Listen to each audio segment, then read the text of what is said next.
সুপ্রভাত। আবার চলে এলাম সকলের সামনে আমাদের রান্নাঘরে।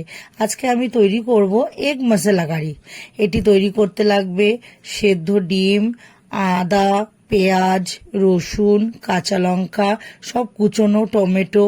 এদিকে লাগবে সাদা তেল, নুন, হলুদ, চিনি, কাশ্মীরি লঙ্কার গুঁড়ো, কাসুরি মেথি আর বাটার।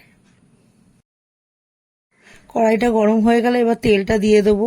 তেলটা গরম হলে আমি একটু জিরে আর শুকনো লঙ্কা ফোড়ন দেবো। তখন আমি ওটা মিস করে গেছি বলতে, একটু ফোড়নে আমি একটু গোটা জিরে আর শুকনো লঙ্কা ফোড়ন দেবো।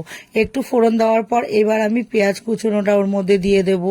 তারপরে আদা, রসুন, কাঁচা লঙ্কা যেগুলো কুচিয়ে রেখেছিলাম সব দিয়ে দেবো, টমেটো কুচি দিয়ে এবার আমি ওটাকে একটু নাড়াচাড়া করে নেব। এবার ওটা হতে হতে আমি সেদ্ধ ডিমটাকে একটু গ্রেট করে নেব।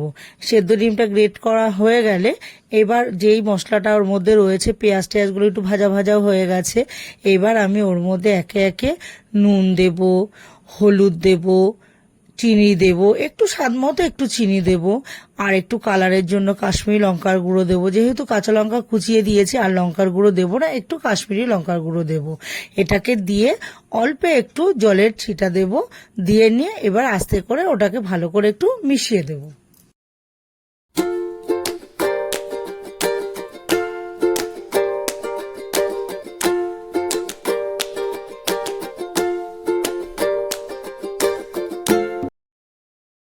এবার যে ডিমটা গ্রেট করে রেখেছিলাম এবার আমি ওর মধ্যে ঢেলে দেব।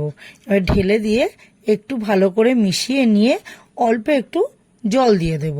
তা জল দিয়ে নিয়ে তারপরে একটু ফোটার জন্য অপেক্ষা করব।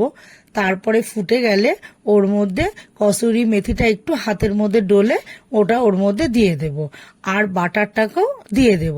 দিয়ে নিয়ে এবার ভালো করে মিশিয়ে নিয়ে তাহলেই তৈরি হয়ে যাবে আমার এগ মশলা কারি।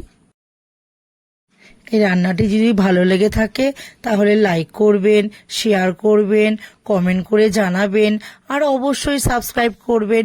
ধন্যবাদ।